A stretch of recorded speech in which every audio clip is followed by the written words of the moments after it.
Hey everybody. A few weeks ago, late part of November 2025, my wife and I visited Atlanta, Georgia. The main reason we were there was the aquarium. Did you know they have a 6.3 million gallon fish tank there? It actually has a whale shark in it. It's incredible. But this isn't about that. When we visit a new place like that, we like to search out art things, museum, galleries, and art supply stores. This is how the High Museum of Art got on our radar. And what a find! This should be on every artist's art destination list, at least if you're in the area or visiting. So let's take a look. My name is Mark, and this is We Talk Art.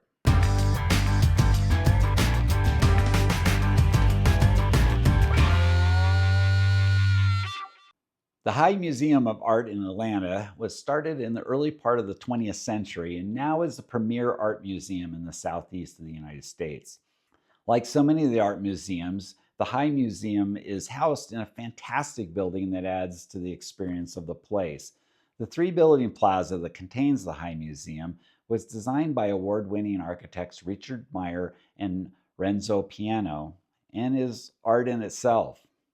Several large donations of art collections since its inception have resulted in it housing nearly 20,000 works of art. Organized into 7 main collections, it also has regular space for exhibitions. The 7 collections include an African collection with focus on art from Western and Central Africa, an American art collection. This collection of historic American art includes 1,200 pieces mainly from the 1780s to the 1980s. A decorative art and design collection. This contains 2 major collections, the Virginia Carroll Crowley collection, which includes 19th and 20th century American decorative arts, and the Francis and Emery Coach collection of English ceramics from the 1640s to the 1840s. In addition, there's an European art collection containing over 1,000 pieces from the 1300s to the 1900s. A folk art and self-taught art collection. This contains a broad range of works by artists that were not traditionally taught. Some would consider them outside artists, and or using a wide range of materials that aren't necessarily considered as art-making materials. There's a modern and contemporary art collection, another diverse collection of art, including post-war artists to contemporary emerging artists. And finally, a respectable photography collection, which they started in the 1970s before most of the art museums were collecting photography. The 8,500 print collection focuses primarily on American modernists and documentary photographers. It includes one of the country's most significant collection of prints documenting the civil rights movement in the United States. What I enjoyed about the High's permanent art collection was the fact that you'll probably recognize the artists, but the pieces are lesser known and you may not have ever seen them before, even in print. American artists like Sargent, O'Keeffe, and Wyeth, and many more. The European collection includes Dürer, Monet, and Migliani. Did I say that right? Migliani. Just to name a few. One area of the permanent collection that caught my attention was the number and quality of the amazing sculptural pieces that were all over the museum, included Rodin. The High Museum also uses a fair amount of its space for exhibitions. While we were there were several going on, including a Kim Chong-hak, a Korean artist that worked in landscape and nature paintings. That show is completed, but there was also a self-taught artist, Mimi Evans, from North Carolina, and that shows on until April 19th of 2026, and a show of fashion work by Victor and Roth.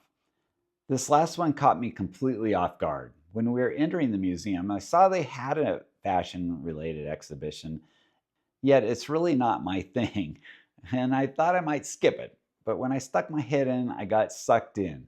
These 2 Danish fashion artists, Victor Horsting and Rolf Snorin, hope I got that right, not only take fashion to a whole new level, they have pushed it into fine art, installation art, and even performance art. The exhibition was masterfully designed to show off the entire process, including sketches, prototyping on dolls, and then final works on mannequins.